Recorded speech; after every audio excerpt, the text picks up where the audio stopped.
Have you ever wondered what would happen if millions of Lego bricks just spilled everywhere? Not a few, not a handful, millions.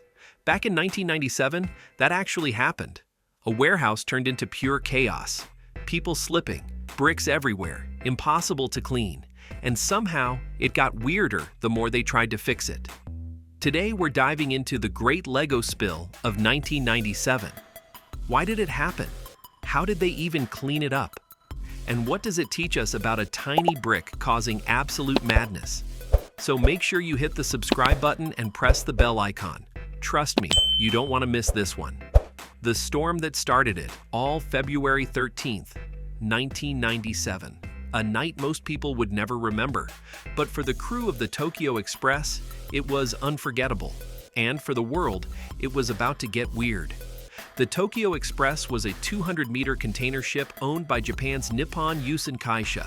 It was carrying 4,703 containers from Hong Kong to New York.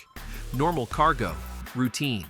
Captain Valentino Tirtana and his 24-man crew had done this kind of run countless times. They probably thought it would be uneventful. Wrong. A storm hit. Not a little rainstorm, a full-on teeth-bearing monster. Force 10 winds, 55 knots, waves towering 30 feet high.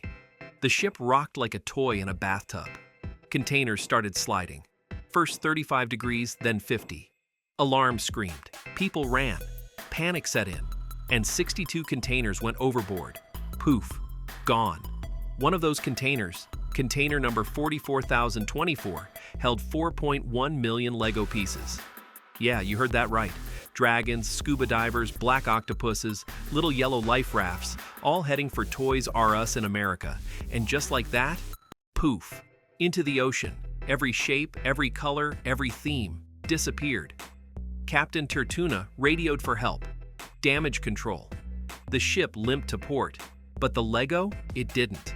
They were scattered, drifting, sinking, floating, creating a mess no one saw coming. This wasn't just a spill. It was a disaster that would last decades. And the story? It gets way stranger. What exactly hit the water? So, what was in that container anyway? Let's break it down. The Lego came straight from Denmark. 33 pallets of brand new sets. The hottest toys for 1997. Aquazone, Shark Adventure, Paradisa. 4,414,000 bricks in total. 23 tons of plastic. Tiny 2x4 pieces. Giant boat hulls. Flippers for frogmen, black octopuses that look like they came from a nightmare. And yes, dragons, all the dragons. Fast forward a few decades. Oceanographers dove to see what survived. Around 150 unique types of Lego were cataloged. 62,000 black octopuses. Tons of yellow life rafts. Dragon tails everywhere. No instructions, no boxes. Just raw plastic, indestructible ABS polymer that doesn't break down in water. That's why these things are still floating today. Tracy Williams started the Lego Lost at Sea project in 1997. She got the manifest from Lego HQ, every single piece accounted for. But here's the kicker, not all of them sank. Buoyant pieces, like life vests, tiny seaweed bits, floated away, riding currents across oceans. The rest, submerged, waiting, hidden. By 2025, models from Plymouth University suggested 680,000 pieces are still drifting. This wasn't a one-time mess. It's slow motion, long-term chaos. Millions of tiny, colorful plastic invaders are moving silently through oceans, slowly spreading all over the world. The global beach invasion begins. Then the first sightings started trickling in. Summer 1997, Cornwall beaches. Kids found Lego dragons tangled in seaweed. Adults freaked. Tracy Williams asked the public to report sightings. Letters, postcards, even phone calls came in from France, Holland, Canada. People were finding pieces hundreds, sometimes thousands, of miles from the original spill. Currents did the dirty work. The North Atlantic Gyre picked up floating bricks, spun them around, and spat them out on beaches. By 2000, Lego bricks were washing up in Denmark, New England, and beyond. A 2006 report showed more than 1,000 pieces per mile on UK shores. And it didn't stop there. Dutch beaches, buried in Lego flippers, Normandy, volunteers picked up 100,000 pieces in just a few weeks. Updated 2025 reports from the Ocean Cleanup Foundation show over 300 beaches worldwide affected, from Belgium to the Carolinas.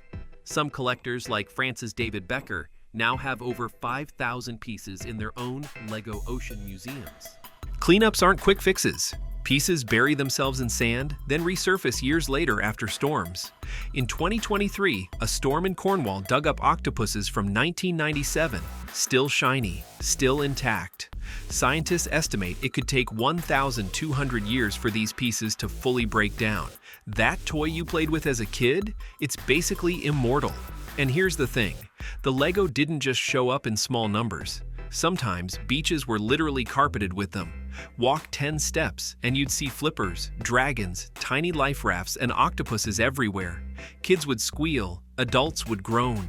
Some pieces sank into the sand, hiding for years, only to pop up after a storm like little time capsules. And while people picked up what they could, millions kept drifting, moving with currents, showing up in places no one expected. It was like the ocean was playing a long, slow game of LEGO hide and seek, one that would last decades. LEGO meets the ocean's weirdest creatures. Those black LEGO octopuses? Beachgoers jokingly called them LEGO puces, but underwater, real octopuses. Loved them. Divers off England have seen octopuses clutching black LEGO pieces as camouflage. Videos from 2022 BBC Dives caught it. An octopus wrapping itself around a LEGO octopus like it was jewelry. Seaweed pieces? Barnacles and algae turn them into mini artificial reefs.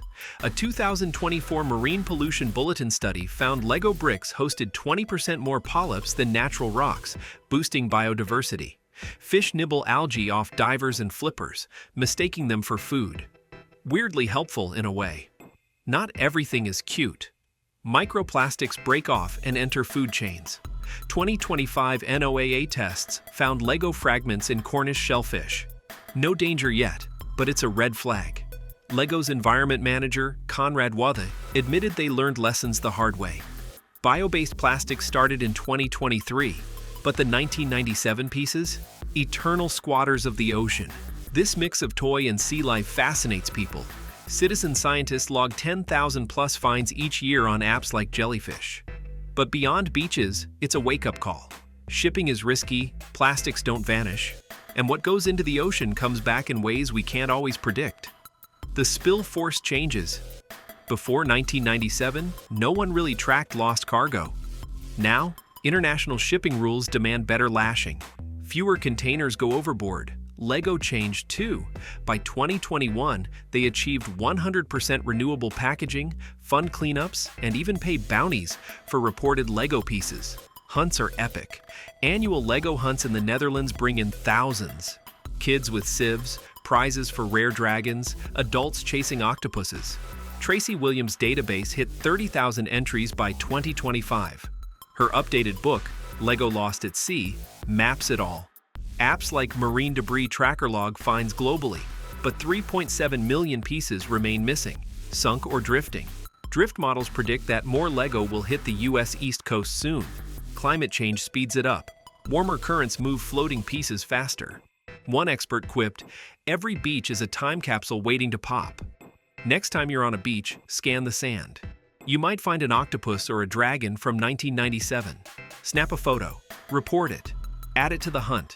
The spill isn't over, it's still unfolding, still teaching lessons, still showing up decades later. Every piece tells a story, every beach is part of it. And it's a reminder, our plastic world floats back, slowly, in waves of color. Would you grab a 1997 LEGO off the beach if you saw one? Hit that like button. Subscribe for more wild true stories. Next up, the Rubber Ducky Armada. And tell me in the comments, what's the craziest thing you've ever found on a beach? If you enjoyed watching the video, make sure you hit the like button and subscribe to our channel. Thanks for watching.